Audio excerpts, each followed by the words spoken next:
നമ്മൾ ആദ്യം വേണ്ടത് എന്താണെന്ന് വെച്ചാൽ ഇതിൻ്റെ ഈ ഒരു പോർഷൻ ഉണ്ടല്ലോ, ഈ ഒരു പോർഷൻ പൊളിച്ച് കളയുക. അല്ലെങ്കിൽ നിങ്ങൾക്ക് പൊളിഞ്ഞിരിപ്പുണ്ടാവും, അല്ലെങ്കിൽ നിങ്ങളുടെ സ്ക്രൂ ഡ്രൈവർ വെച്ചിട്ട് ജസ്റ്റ് തിക്ക് ചെയ്ത് കഴിഞ്ഞാൽ പൊളിഞ്ഞ് വരും. അപ്പോൾ ഇങ്ങനെ വരുമ്പോഴത്തേക്കും നമുക്ക് ഇവിടെ വരുന്നത് ഇവിടെ ഒരു വാഷർ വരുന്നുണ്ടോ, ഈ വാഷറും ഇവിടെ ഒരു മെറ്റൽ പീസും ഉണ്ട്. ഈ വാഷറും മെറ്റൽ പീസും തമ്മിലാണ് എന്ത് ഇത് ലോക്കാക്കിയിരിക്കുന്നത്. നമ്മളെന്ന് വെച്ചാൽ ഇത് അടിയിൽ നിന്ന് തെക്കാൻ നോക്കിക്കഴിഞ്ഞാൽ ഇത് നമുക്ക് ഊരി പോരില്ല. നമ്മൾ എത്ര ബലം കൊടുത്തു കഴിഞ്ഞാലും ഈ സംഭവം ഊരി കിട്ടില്ല. നമ്മളെന്താ വെച്ചാൽ ഇതിനകത്ത് ലോക്ക് ഉണ്ട്, അതിനത് അഴിച്ച് കഴിഞ്ഞിട്ട് കാണിച്ചു തരാം. ഈ ലോക്കിൻ്റെതും ഈ മെറ്റൽ പീസിൻ്റെ ഇടയ്ക്ക് എന്താണെന്ന് വെച്ചാൽ നമ്മൾ സ്ക്രൂ ഡ്രൈവർ ഇട്ടിട്ട് ചെറുതൊക്കെ തള്ളി കൊടുക്കുക. തള്ളി കൊടുത്തിട്ട് പോരുന്നില്ലെങ്കിൽ ചെറിയ ഹാമർ എടുത്തിട്ട് ഒന്ന് അമർത്തി കൊടുക്കണം. നമ്മുടെ ഈ ക്ലിപ്പ് കണ്ടോ ഊരി കിട്ടിയിട്ടുണ്ട് കേട്ടോ. നമുക്ക് എല്ലാ ഭാഗത്തും എന്താ തള്ളിയിട്ടുണ്ട്, ഒരു ക്ലിപ്പ് കണ്ട് ലൂസായിട്ടുണ്ട് കേട്ടോ. പിന്നെ നമുക്ക് എന്താണെന്ന് വെച്ചാൽ ജസ്റ്റ് ഇത് പ്രസ് ചെയ്ത് മേലേക്ക് എടുത്ത് കഴിഞ്ഞാൽ ഊരിപ്പോരും. നമ്മളിങ്ങനെ ഊരി എടുത്ത് കഴിഞ്ഞാൽ ഊരിപ്പോ ഇവിടെ കണ്ടോ മേലേക്കൂടി കേട്ടോ. ഈ ഒരു ക്ലിപ്പ് കണ്ടോ, ഈ സംഭവത്തിൽ കൂടെ ഇറങ്ങി പോകുന്നിട്ട് ഈ സ്ലോട്ട് പോലത്തെ ആ സ്ലോട്ട് നമുക്ക് ഇതിൻ്റെ ഉള്ളിൽ നോക്കി കഴിഞ്ഞാൽ ഇതിനുള്ള അതുപോലത്തെ സ്ലോട്ട് കൊടുത്തിട്ടുണ്ട് കേട്ടോ.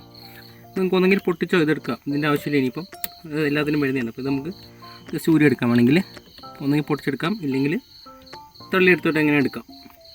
ഗിയർ നോബ് എന്ന് പറയുന്നത് അപ്പോൾ ഇങ്ങനെയാണ് സെറ്റിങ്സ് വരുന്നത്. അപ്പോൾ ഇത് പിരിയുള്ള മോഡലാണ് കേട്ടോ. പക്ഷേ നമ്മുടെ വേഗനാറിനതിൽ ഇത് പറഞ്ഞാൽ പിരിയുള്ള മോഡലല്ല, ഇതൊരു ക്ലിപ്പ് ഇറങ്ങി വരുന്നതാണ് കേട്ടോ. മോഡൽ അങ്ങനത്തെയാണ് വേഗനാറിൻ്റെ വരുന്നത്, ക്ലിപ്പ് ഇറങ്ങിയ മോഡൽ. ഇങ്ങനെ കിച്ചണിനകത്തേക്ക് നമുക്ക് മേടിച്ച് സ്ലോട്ടിലേക്ക് ഇറക്കി വെക്കുന്ന മോഡലാണ്. പക്ഷേ നമുക്കത് ഇങ്ങനത്തെ ഗിയർ നോബിന് അങ്ങനത്തെ സാധനങ്ങൾ സൂട്ട് ആവുന്നതുകൊണ്ട് പഴയ ഓൾഡ് മോഡൽ കിട്ടുന്നുണ്ട്. നമ്മൾ അതിനകത്ത് പകരം ഈ മോഡൽ നമ്മുടെ പിരി വരുന്ന മോഡലാക്കാൻ പറ്റുകയാണ്. നമ്മളെന്താ കഴിഞ്ഞാൽ ഇതിൻ്റെ കൂടെ ഇങ്ങനത്തെ മൂന്നാല് ഗിയർ നോബിൻ്റെ ഇങ്ങനത്തെ ബുഷുകൾ വരുന്നുണ്ട്. അപ്പോൾ ഇതിനകത്ത് ഏറ്റവും വലിയ ബുഷ് നോക്കിയിട്ട് നമ്മൾ എന്തൊക്കെ ഇറക്കി അത് ടൈറ്റ് കൊടുക്കും. എന്നിട്ട് വേണം ഇതിൻ്റെ ഉള്ളിൽ അലങ്കി വരുന്നുണ്ട്, അലങ്കീൻ്റെ ഗ്രബ് സ്ക്രൂ വരുന്നുണ്ട്. അപ്പോൾ ഗ്രബ് സ്ക്രൂ നമ്മൾ ഇതിൻ്റെ ഉള്ളിൽ ഇട്ടിട്ട് ഇതിൽ വെച്ചിട്ട് ടൈറ്റ് ചെയ്യണം. എന്നിട്ട് ഈ സാധനം വെച്ചിട്ട് അടച്ച് വെക്കുമ്പോൾ വെള്ളം വൃത്തി എടുത്തിരിക്കും. അപ്പോൾ അതിന് മുമ്പ് ആദ്യമായിട്ട് നമുക്ക് വേണ്ടത് ഈ ബുഷ് ഇതിനുള്ളിൽ കയറ്റി വയ്ക്കാം. അപ്പോൾ ഒന്ന് പ്രസ് ചെയ്ത് കൊടുത്തതിൻ്റെ ഉള്ളിൽ കയറ്റാൻ പറ്റും. അപ്പോൾ നമ്മുടെ ഗിയറിൻ്റെതാണ് പീസ്. നമ്മൾ ഇത് ഊരി എടുത്തിട്ട് ഈ സാധനം നമ്മൾ ഇങ്ങനെ തിരിച്ചിട്ട് കൊടുക്കണം. കാരണം ഇത് തിരിച്ച് വരുമ്പോൾ ഇവിടെ സപ്പോർട്ട് ചെയ്ത് നിൽക്കാണ്ട് നമ്മൾ ഇറക്കി വെച്ചു. ഈ വാഷിനകത്ത് കയറ്റി ഇട്ടു. അതിനുശേഷം നമ്മളിത് കറക്റ്റായിട്ട് വെച്ചിട്ട് ഇതിൻ്റെ കൂടെ നമുക്ക് രണ്ട് നമ്മുടെ ഗ്രബ് സ്ക്രൂ വരുന്നുണ്ട്. ഗ്രബ് സ്ക്രൂവും അതുപോലെ അലങ്കിയും വരുന്നുണ്ട്. ഇത് ഇതിൻ്റെ ഇവിടെ 4 സ്ലോട്ട് ഇതുണ്ടോ, ഇതുപോലത്തെ സ്ലോട്ട് വരുന്നുണ്ടോ, 1 2 ഒരു 3 സ്ലോട്ട് വരുന്നത്. അപ്പോൾ സ്ലോട്ടിലിട്ട് നമ്മൾ എന്ത് ചെയ്യണം, നന്നായി ടൈറ്റ് ചെയ്ത് വെക്കണം. നമുക്ക് ഇങ്ങോട്ടാണ് ഗിയറിന് പോകേണ്ടത്. അപ്പോൾ ഇങ്ങോട്ട് ഇട്ടിട്ട് ടൈറ്റ് ആക്കി നോക്കണം. ഉള്ളിൽ വെച്ചിട്ടുണ്ട്. ഇനി നമ്മളിതെല്ലാം ടൈറ്റ് ചെയ്ത് 3 അല്ലെങ്കിൽ ഇവിടെ വെച്ചിട്ടുണ്ട്. ഇനി 3 അല്ലെങ്കിൽ നമ്മൾ ടൈറ്റ് ചെയ്ത് കൊടുക്കണം. നമ്മളിത് അല്ലെങ്കിൽ ടൈറ്റാക്കി ഈ സംഭവത്തിന് നമ്മൾ ജസ്റ്റ് ഒന്ന് കറക്കി കൊടുക്കുകയാണെങ്കിൽ ഇങ്ങനെ കയറി വന്നിട്ട് നമ്മൾ കറക്റ്റ് ഇവിടെ നിന്ന് ടൈറ്റ് ആയിരുന്നു കേട്ടോ. ഇങ്ങനെ കറക്റ്റായിട്ട് വന്ന് ടൈറ്റ് ആയിരുന്നു. ഇനി നമുക്ക് ഇതിൻ്റെ കൂടെ തന്നെ ഇങ്ങനത്തെ കുറേ വണ്ടിക്ക് നമുക്ക് ഇഷ്ടമുള്ള വണ്ടിക്ക് ഒട്ടിക്കാൻ പറ്റുന്ന ഇങ്ങനത്തെ സാധനങ്ങൾ വന്നിട്ടുണ്ട്.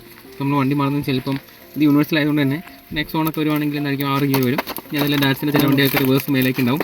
അപ്പോൾ അത് നമുക്ക് ഇങ്ങനെ ഓരോ വണ്ടി നിങ്ങളുടെ വണ്ടി ഏതാണ് ഇത് നോക്കി ചൂസ് ചെയ്തിട്ട് ഈ സംഭവം വെച്ച് നമുക്ക് ഒട്ടിച്ച് വെക്കാം. ഇതൊരു ക്രീമിൻ്റെ ടേപ്പാണ്. അപ്പോൾ ടേപ്പ് വെച്ചിട്ട് നമുക്ക് കറക്റ്റായിട്ട് ഫിക്സ് ചെയ്തിട്ട് ഇങ്ങനെ ഒട്ടിച്ച് വെക്കാൻ പറ്റുള്ളൂ. ഇതുകൊണ്ട്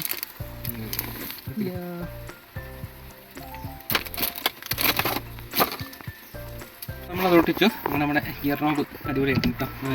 ഇത് ഭയങ്കര സ്റ്റാൻഡേർഡ് ലുക്കായിട്ട് മാറിയിട്ടുണ്ട്. സാധാരണ വേഗനാറിനെ പോലത്തെ ആ ഒരു സ്ഥിരം കണ്ടുപിടിക്കുന്ന ഡിസൈൻ വലിയ മാറ്റിയിട്ട് നമുക്ക് അടിപൊളിയായിട്ടുള്ള സ്റ്റിച്ചിങ് വരുന്ന മോമോ ബ്രാൻഡിൽപ്പെട്ട സാധനത്തിൽ ഇറക്കി കഴിഞ്ഞിരിക്കുന്നത്. താങ്ക്സ്. നിങ്ങൾക്ക് എന്തെങ്കിലും സംശയങ്ങൾ ഉണ്ടെങ്കിൽ ഞങ്ങളുടെ കമൻറ്റ് ബോക്സിൽ ചോദിക്കുക.